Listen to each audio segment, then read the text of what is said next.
In summary, the end result in making a decision to own a house that is too expensive in lieu of starting an investment portfolio early on impacts an individual in at least the following 3 ways.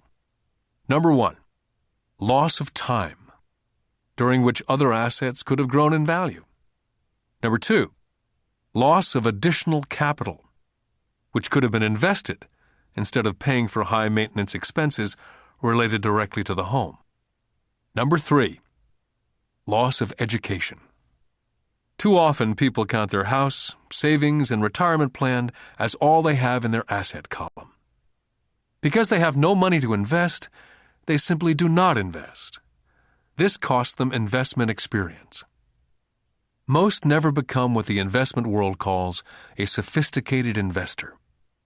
And the best investments are usually first sold to sophisticated investors, who then turn around and sell them to the people playing it safe.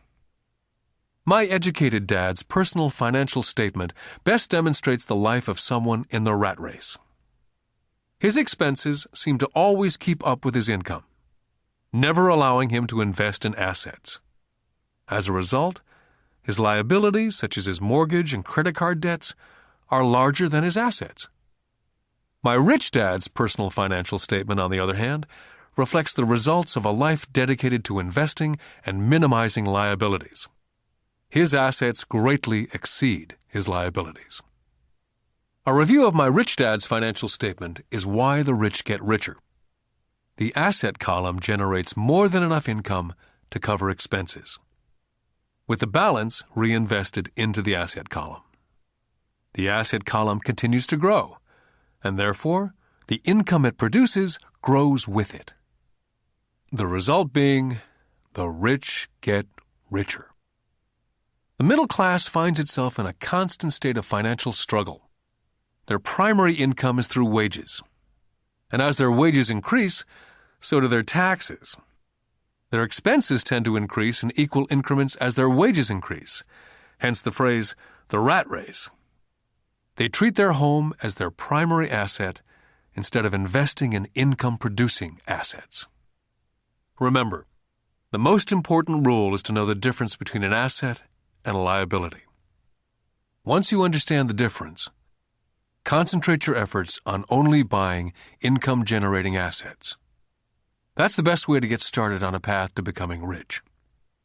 Keep doing that, and your asset column will grow. Focus on keeping liabilities and expenses down.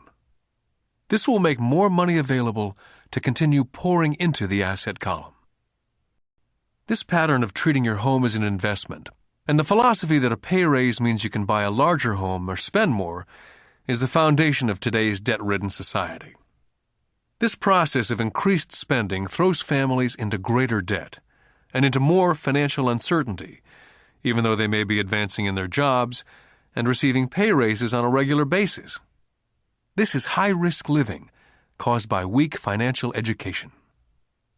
As an employee who's also a homeowner, your working efforts are generally as follows. You work for someone else. Most people, working for a paycheck, are making the owner or the shareholders richer.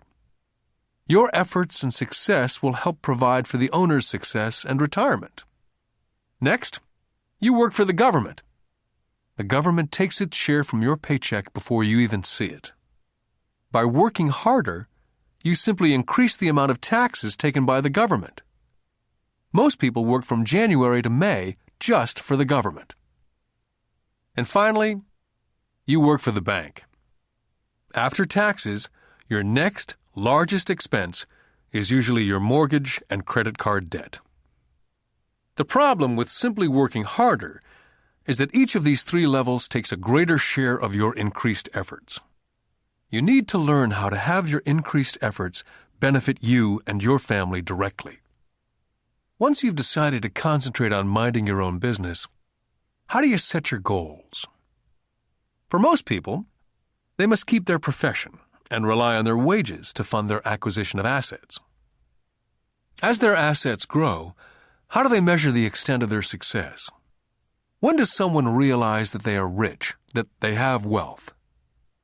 As well as having my own definitions for assets and liabilities, I also have my own definition for wealth. Actually, I borrowed it from a man named Buckminster Fuller.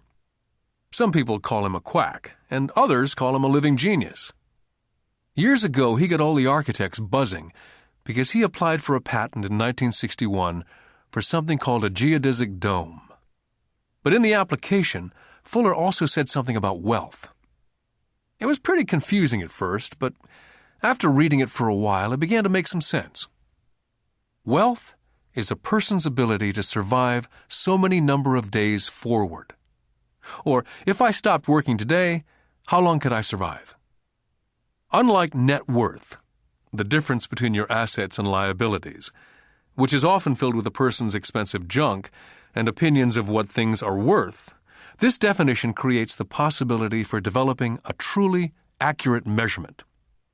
I could now measure and really know where I was in terms of my goal to become financially independent. Although net worth often includes these non-cash producing assets like stuff you bought that now sits in your garage, wealth measures how much money your money is making, and therefore your financial survivability. Wealth is the measure of the cash flow from the asset column compared with the expense column. Let's use an example. Let's say I have a cash flow from my asset column of $1,000 a month, and I have monthly expenses of $2,000. What's my wealth? Let's go back to Buckminster Fuller's definition. Using his definition, how many days forward can I survive? And let's assume a 30-day month. By that definition, I have enough cash flow for half a month. When I have achieved $2,000 a month cash flow from my assets, then I will be wealthy. I now have income generated from assets each month that fully covers my monthly expenses.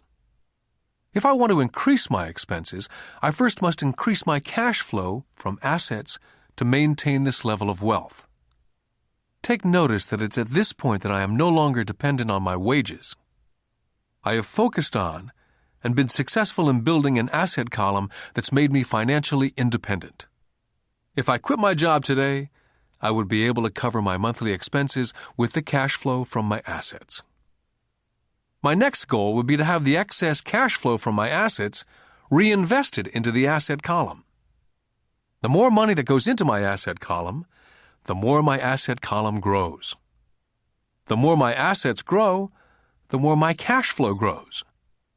And as long as I keep my expenses less than the cash flow from these assets, I will grow richer, with more and more income from sources other than my physical labor. As this reinvestment continues, I am well on my way to being rich. The actual definition of rich is in the eye of the beholder. You can never be too rich. Just remember this simple observation. The rich buy assets, the poor only have expenses. The middle class buys liabilities they think are assets. So how do I start minding my own business? What's the answer? Listen to the founder of McDonald's,